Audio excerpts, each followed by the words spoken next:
Há alguns anos atrás, 2 filmes britânicos receberam o Oscar da Academia de melhor filme do seu respectivo ano, e ambos foram a respeito de 2 homens.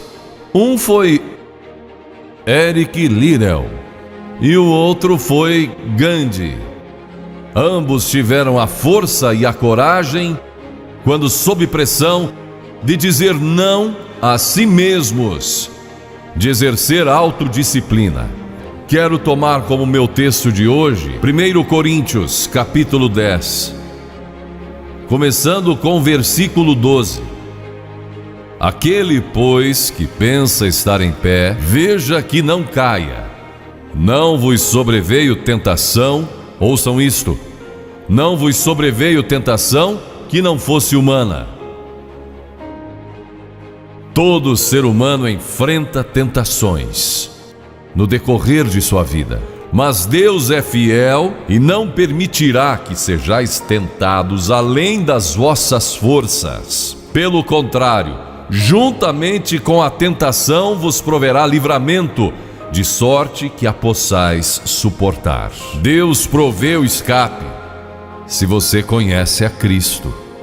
Bom, aqueles 2 filmes tiveram um tremendo impacto sobre o mundo. De 1982, foi Carruagens de Fogo, a história de Eric Liddell, um jovem que disse não a si mesmo e sim a Cristo. Ele surpreendeu o mundo quando se recusou a correr no domingo nas Olimpíadas de Paris de 1924. E vocês todos sabem que ele disse não até mesmo ao príncipe de Gales, que lhe pediu que corresse, porque ele era o homem mais rápido do mundo nos 100 metros. Mas ele disse não pelo dia ser num domingo e era contra suas convicções bíblicas escocesas. E recentemente foi comemorado o 60º aniversário da grande vitória de Eric Liddell nas Olimpíadas, porque ele correu nos 400 metros em que ninguém achava que teria chance, e venceu. E fizeram esse grande filme a respeito de sua vida. E o que muita gente não sabe é que a vida de Eric Liddell não se limitou àquela vitória, porque depois que se formou na Universidade de Edimburgo, quando partiu, a estação estava lotada de colegas e professores cantando "Saudai o nome de Jesus", porque Eric Liddell foi para a China como missionário. Foi capturado pelos japoneses durante a guerra e morreu num campo de concentração japonês. Mas naquele campo ele trouxe alegria e coragem a todos os prisioneiros, pois pregou para eles e cantou para eles, ministrando as suas almas. E ouvi dizer que estão preparando um outro filme, mostrando a sua vida ali, porque ele teve coragem de dizer não. O mundo ouviu falar dele, porque ele disse não àqueles que tentaram fazer com que abandonasse suas convicções cristãs pessoais. E eu penso em William Booth, há pouco mais de 100 anos atrás, que fundou o Exército da Salvação. Ele se converteu, tornou-se um vigário, pastor, e foi para as favelas de Londres, para as zonas da Luz Vermelha. Pregou entre a gente pobre, formou um pequeno grupo chamado Banda Aleluia, e ia às esquinas, e ia também às prisões. E alguns dos líderes religiosos da época não gostaram daquilo, e assim ele foi chamado diante de uma conferência de líderes religiosos e disseram: William Booth, você vai pregar onde nós o mandarmos, senão será excomungado. Ali estava ele diante daquela vasta assembleia de pastores. Que poderia dizer Catherine Booth, que se tornou tão famosa quanto ele, sua esposa, que estava na galeria, e abanou o seu lenço gritando: William, diga não! E William obedeceu sua esposa e disse não. E assim nasceu o Exército da Salvação.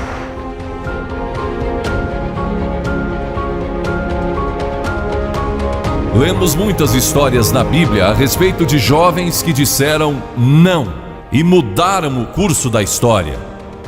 A primeira que quero mencionar, talvez nunca tenham ouvido falar. Seu nome foi Vasti e foi rainha da Pérsia, a esposa de Assuero, que reinou desde a Índia até a Etiópia. Pense em todo o petróleo que ele tinha e provavelmente nem sabia. Um dos monarcas mais ricos que já viveu.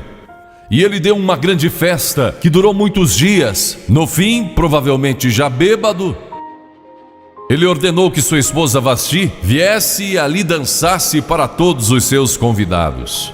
E ela assombrou aquele grupo de líderes mundiais. Ao se recusar, ela disse: não, eu não vou expor o meu corpo para esses homens. Ele mandou outra mensagem, ameaçando que ela deixaria de ser rainha e perderia seus confortos e bens materiais e toda a sua fama. Mas a sua resposta foi a mesma: não. E ela mudou a história, porque foi deposta como rainha. Nada mais sabemos. Mas por causa dela, Esther se tornou rainha e o povo judeu foi salvo. E até o dia de hoje, o povo judeu celebra um grande feriado, porque uma mulher disse não e abriu a porta para a salvação do povo judeu, porque havia um homem como Hitler, e era o primeiro-ministro do país, decidido a destruir e aniquilar os judeus. Agora, a Bíblia tem muito a dizer a respeito de sensualidade, lascívia e depravação. A palavra lascívia significa tendência de incitar desejos sensuais. Sensualidade significa o apelo proposital aos sentidos físicos para a satisfação pessoal. Talvez lendo um livro pornográfico ou assistindo um filme impróprio. A Bíblia diz que devemos nos abster das paixões carnais, da sensualidade, que fazem guerra contra a alma. Elas estão em guerra contra a sua alma e o seu espírito. E a Bíblia diz que devemos nos abster delas, ficar longe delas. E então a Bíblia usa outra palavra, réprobo. Agora isso se refere a pessoas totalmente depravadas, de consciências mortas ou cauterizadas. Não sabem mais orar, perderam a capacidade de discernir entre o bem e o mal. E em Romanos 1:28 lemos: e por haverem desprezado o conhecimento de Deus, o próprio Deus os entregou a uma disposição mental reprovável para praticarem coisas inconvenientes. Ou seja, Deus desistiu deles dizendo: vão em frente. Gozem toda a depravação e a sensualidade que quiserem, não vou perturbá-los. Ainda não.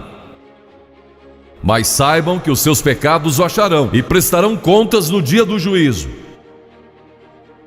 E Paulo, escrevendo ao jovem Timóteo, disse: também estes resistem à verdade, homens de todo corrompidos, réprobos quanto à fé. Em outras palavras, rejeitaram a Cristo por tanto tempo que suas consciências se cauterizaram e seus corações se endureceram. E mesmo que o Espírito de Deus lhes fale, eles não podem ouvir. É por isso que é importante que você aceite a Cristo quando jovem. É importante que venha a Cristo agora. Se o Espírito de Deus está falando com você, entregue a sua vida a Cristo, porque o dia pode chegar em que a sua consciência esteja morta e você não possa mais ouvir a voz de Deus. Ela disse não, mas Vasti, você vai perder o trono, vai perder suas riquezas, pode até perder sua vida. Ela disse: minha resposta é não. Qual é a sua resposta hoje àquelas coisas que são erradas? A mentira, a lascívia, a cobiça, ao preconceito racial. Qual vai ser? Você vai disciplinar seu corpo? Vai permanecer firme às convicções que Cristo e a Bíblia ensinam? Ou vai ceder e seguir pelo caminho largo que leva à destruição? ou vai entrar pela porta estreita e pelo caminho apertado que conduz à vida eterna? Qual vai escolher? Você tem uma escolha hoje. Deus nunca vai forçá-lo a escolher. E então houve um outro jovem, um jovem chamado Daniel. E a Bíblia diz que Daniel resolveu em seu coração que não se contaminaria com as finas iguarias do rei, nem com o vinho que ele bebia. Agora Daniel era um jovem que tinha um propósito. Ele havia sido capturado em Jerusalém. Quando o exército de Nabucodonosor invadiu a cidade, ele foi capturado e levado através de milhares e milhares de quilômetros à Babilônia, a quase 3.000 quilômetros de sua própria terra. Sem aviões nem automóveis, eram semanas de viagem. Mas ele estava resolvido a servir a Deus e não devia ter mais de 12 ou 15 anos de idade. E Nabucodonosor, o grande rei, levara cativos de Jerusalém para a Babilônia e ordenou que aqueles jovens, em quem não havia defeito, de boa aparência, instruídos em toda a sabedoria, fossem ensinados em sua corte, para que ele pudesse usá-los. Ele queria usar aqueles jovens judeus porque sabia que eles tinham um dom especial. E durante o período de treinamento mandou que lhes dessem os melhores vinhos e as mais finas iguarias e todos os confortos disponíveis na corte de Nabucodonosor. Mas Daniel disse: não quero o vinho do rei e não quero as iguarias do rei. Quero dormir no chão, não numa cama de penas. Quero viver uma vida simples e também disciplinada. Que diferença dos que mal podem esperar pelo dia que posso sair de casa e se divertir, mas não Daniel. Daniel estava longe de casa e ninguém saberia se ele fizesse algumas dessas coisas. Ninguém saberia se ele tivesse uma namorada e dormisse com ela, ou se embebedasse com o melhor vinho do rei. Ninguém saberia lá em Jerusalém, e ele poderia ter se tornado muito popular.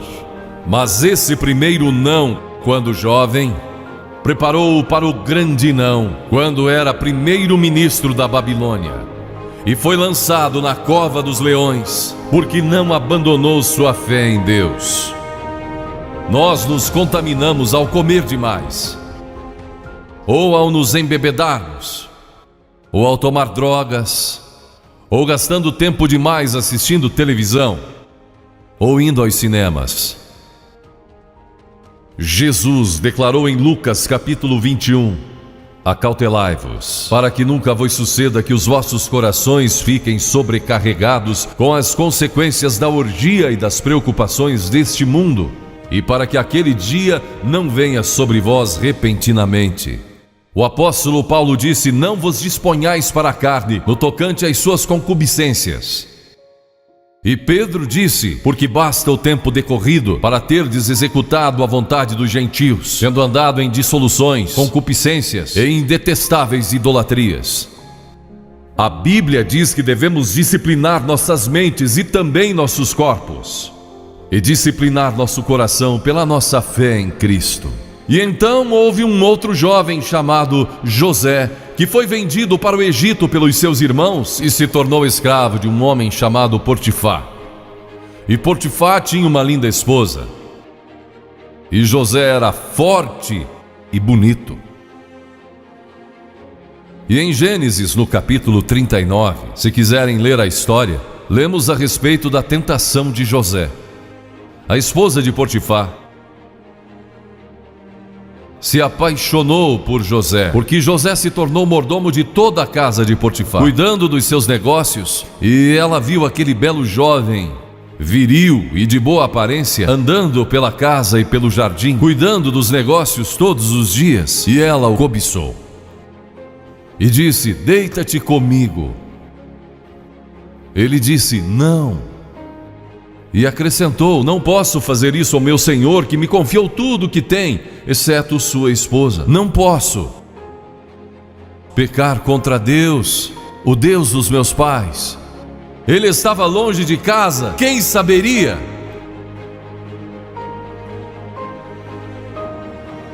Mas disse não. E quando disse não, Na última vez, ela o agarrou e ele fugiu dela, deixando sua capa. E ela começou a gritar, chamando os servos e dizendo: ele tentou me violentar, que não era verdade. Mas Potifar acreditou e mandou que ele fosse lançado na prisão. E muitos de vocês sabem a história, que ele foi para a prisão e através de uma série de circunstâncias, ele depois se tornou primeiro-ministro de todo o Egito e governou o Egito sobre o faraó. Deus o guardou e o promoveu, porque José teve a coragem de dizer não quando foi tentado. Agora, sexo não é pecado. O sexo nos foi dado por Deus para a propagação da raça humana e para o nosso prazer, dentro de certos limites que Deus estabeleceu para o matrimônio. As características de um cristão são autocontrole, autodisciplina, e Paulo, escrevendo a Timóteo, disse: conserva-te a ti mesmo puro. Mas como você pode se conservar puro num mundo como este? Como pode se manter puro olhando para as bancas de jornais ou assistindo alguns filmes? Como pode se manter puro com as tentações que enfrenta todo dia? Não pode, de modo algum, exceto se Cristo está em seu coração. Ele lhe dará a força e o poder, porque nenhuma tentação lhe sobrevirá que Cristo não lhe ofereça um meio de escape. Entregue a sua vida a Cristo hoje, deixe que Ele controle a sua vida, deixe Ele ser o Senhor de sua vida, deixe que Ele controle essa área de sua vida, sua mente, seu corpo e sua vida sexual. Deixe que Ele tome conta dela. E lemos a respeito de um outro jovem chamado Moisés. Em geral, pensamos em Moisés como um homem velho, de barba, mas foi na juventude que ele tomou uma decisão que o levou à grandeza. Porque a Escritura diz, pela fé Moisés, quando o homem, talvez aos 17, 18 anos de idade, recusou ser chamado filho da filha de Faraó. Recusou, ele fez uma escolha, preferindo ser maltratado junto com o povo de Deus, a usufruir prazeres transitórios do pecado. Agora observe que ele estava no Egito. Era filho da filha do faraó, herdeiro do trono do Egito. E talvez seria o próximo faraó. Mas ele fez uma escolha, porque sabia que seu povo, o povo de Israel, era escravo dos egípcios. E ele teve que tomar uma decisão no auge de sua glória. E no auge de tudo que lhe foi oferecido. E ele disse não a Faraó. Não vou ser seu filho, prefiro sofrer e morrer com meu povo e servir o Deus vivo e verdadeiro. E foi exatamente o que ele fez. E conhecemos Moisés hoje como um dos grandes homens da história. Ele rejeitou os prazeres transitórios do pecado. E há uma diferença entre prazeres e alegria. Quem ama os prazeres empobrecerá, diz a Bíblia. E ela cita um homem que disse: entreguei o meu coração à loucura e aos seus prazeres, mas tudo isso é correr atrás do vento. Quem vive em prazeres está morto, embora viva, amando aos prazeres mais do que a Deus. A Bíblia diz que há pessoas que amam aos prazeres mais do que a Deus. É o seu caso? Você ama a Deus mais do que ama a prazeres pecaminosos? Não falo de esportes e todas essas coisas maravilhosas que temos. Falo de prazeres pecaminosos. Mas a alegria produzida pelo Espírito Santo, e há centenas de passagens que falam dessa alegria. Você pode ter alegria, mesmo quando não tem prazer, porque a alegria é profunda. O anjo disse aos pastores naquela grande noite: não temais, pois vos trago boa nova de grande alegria, que o será para todo o povo. E mesmo no sofrimento, quando você recebe a Cristo, Deus não remove o sofrimento. Ele não remove todos os problemas e as dificuldades da vida. Ele não faz isso.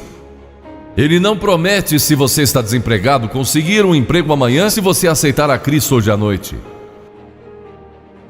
Ele promete que lhe dará graça e força e alegria em qualquer situação.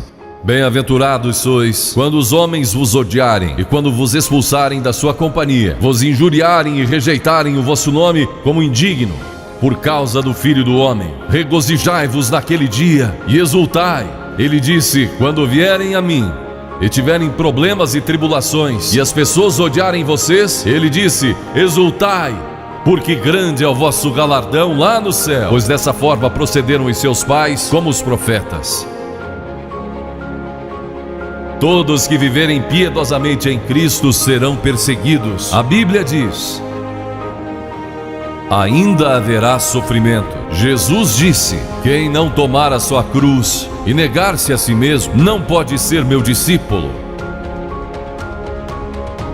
Moisés escolheu a alegria de seguir a Deus em vez da vida de prazeres no Egito. O que você está seguindo? Qual é a sua escolha nesta hora? E então o último é Jesus. Jesus foi tentado em todas as coisas à nossa semelhança, mas sem nenhum pecado. Quer dizer que Jesus foi tentado a mentir? Sim. Que Jesus foi tentado a cobiçar? Sim. Que ele foi tentado a adulterar? Sim. Que Jesus foi tentado a roubar? Sim. Ele foi tentado em todas as coisas, como nós, mas sem pecado. Como ele teve vitória sobre a tentação? A Bíblia nos diz no capítulo 4 de Mateus e em muitos outros textos, mas vou falar só deste. O diabo veio a ele quando ele estava faminto e sedento e disse: se és o Filho de Deus, manda que essas pedras se tornem em pães. Observem que ele tentou colocar dúvidas na mente de Jesus quanto à sua identidade. Agora Jesus era o Filho de Deus, nascido de uma virgem, Filho de Deus, que foi ressuscitado dos mortos pelo poder de Deus e está vivo hoje. Mas o diabo pôs dúvidas em sua mente. Ele estava fraco e cansado e faminto, um ser humano. Ele não enfrentou o diabo como Filho de Deus, enfrentou como homem. E ele sempre respondeu citando as Escrituras. É por isso que você deve decorar as Escrituras. Nem só de pão viverá o homem, mas de toda palavra que procede da boca de Deus. Jesus disse que há uma coisa que é mais importante que a comida, sexo e coisas materiais.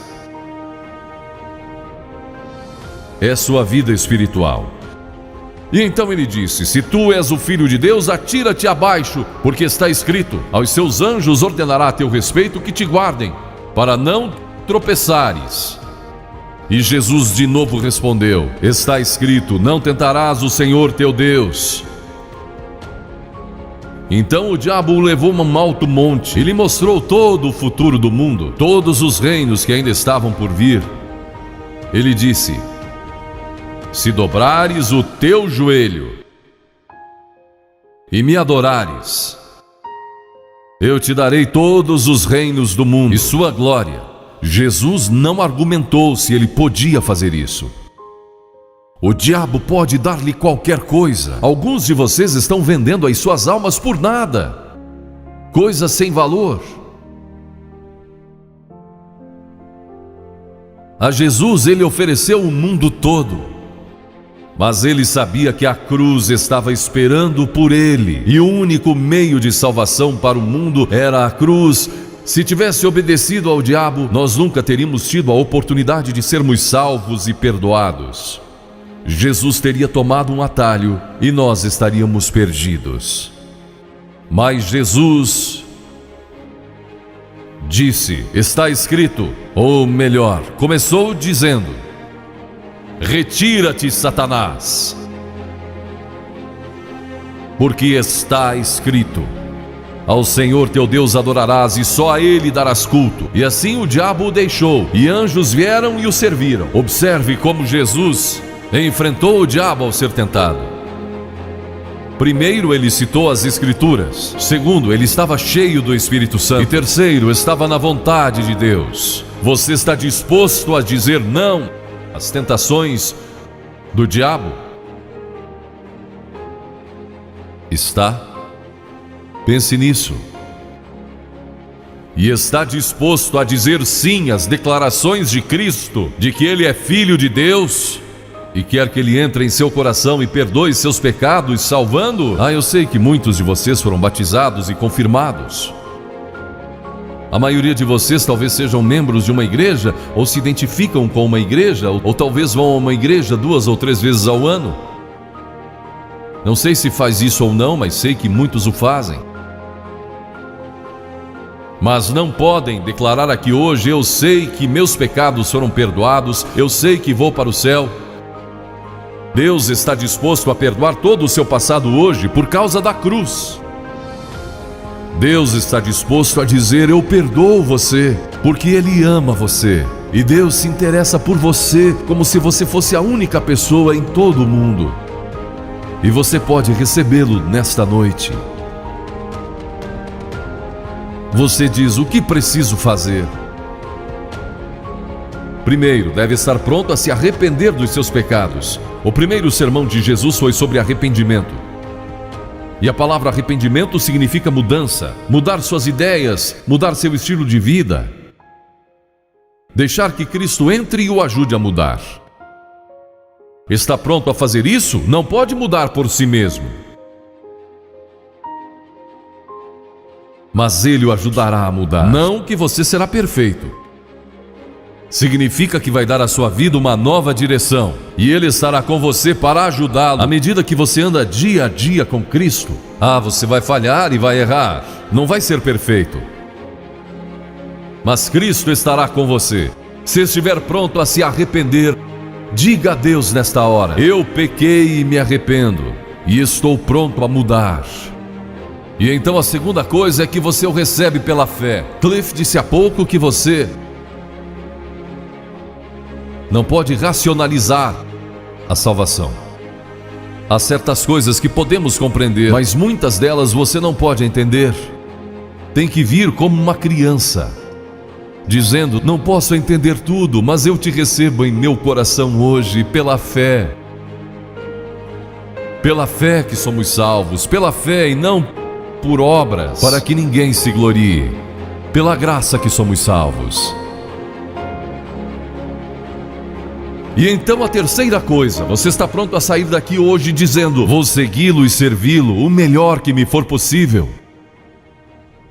Sabe, em nossa reunião em Bristol, há algumas semanas atrás, estava ali um jovem de 17 anos. Ele tinha ido à autoescola aquela tarde e pediu que seu instrutor o deixasse em um dos portões do estádio. E entre aquela multidão, ele encontrou sua família, que tinha sido convidada para a cruzada. E no encerramento, ele e sua irmã fizeram o que vou pedir que vocês façam hoje. Vieram à frente e ficaram diante da plataforma, indicando que estavam entregando suas vidas a Cristo. Uma semana depois, esse rapaz de 17 anos morreu num acidente num túnel que desmoronou. Talvez até vocês tenham lido nos jornais. Ele disse sim a Cristo, nunca imaginando que em poucos dias ele estaria indo ao céu. E nós o veremos lá outra vez. Você sabe para onde iria se isso acontecesse com você? Certifique-se antes de sair daqui. Vou pedir que saia dos seus lugares agora. Centenas de vocês, talvez milhares até. E venham e fiquem aqui na frente. Calmamente e irreverentemente dizendo ao ouvir: eu me arrependo dos meus pecados. Quero receber a Cristo em meu coração. Quero saber que fui perdoado e que um dia vou para o céu. Quero esta nova vida. Você diz: mas Billy, por que você pede que venhamos publicamente?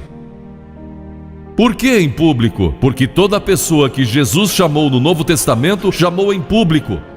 Ele disse: se não estiver disposto a me confessar diante dos homens, tampouco eu o confessarei diante do meu Pai que está nos céus. Jesus morreu publicamente por você, despido, sangrando diante de toda aquela multidão. Por você. Certamente você pode vir à frente hoje, declarar sua entrega a Cristo Não somente os jovens, talvez você tenha 70, 80 anos e Deus falou com você hoje. Levante-se e venha.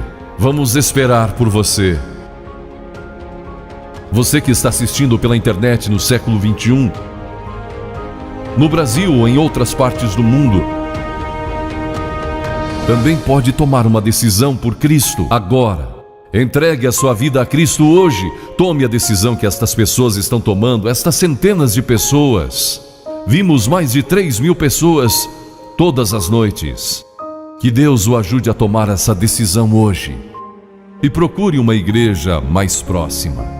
Se o vídeo foi importante para você, dê o seu like, comente, compartilhe no seu WhatsApp ou Facebook e não esqueça de fazer a sua inscrição em nosso canal e acionar o sininho de notificações. Obrigado.